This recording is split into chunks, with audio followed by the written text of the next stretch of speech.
Hi అండి. ఈరోజు మనం గోంగూరతో ఇంకొక రెసిపీ చేసుకుందాం. అదే గోంగూర వెల్లుల్లి కారం. ఇదైతే వేడి వేడి అన్నంలో చాలా చాలా బాగుంటుంది.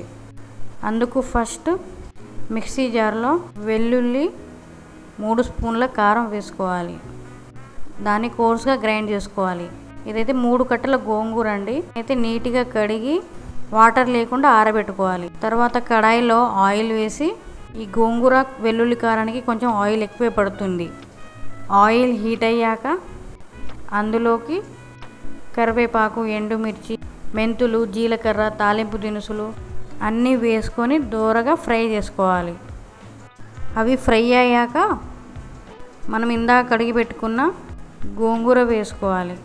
వేసుకొని గోంగూర మొత్తం దగ్గర పడేంత వరకు కలుపుకుంటూ ఉండాలి. చూసారా ఎలా దగ్గర పడిందో? తర్వాత మూత పెట్టి మగ్గించుకోవాలి.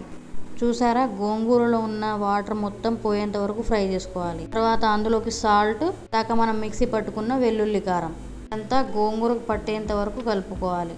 ఇక అంతే, రెడీ. ఈ గోంగూర వెల్లుల్లి కారం ఒకరోజు మగ్గాక తినాలి. సూపర్ టేస్ట్ ఉంటుంది. Please like, share and subscribe to my channel.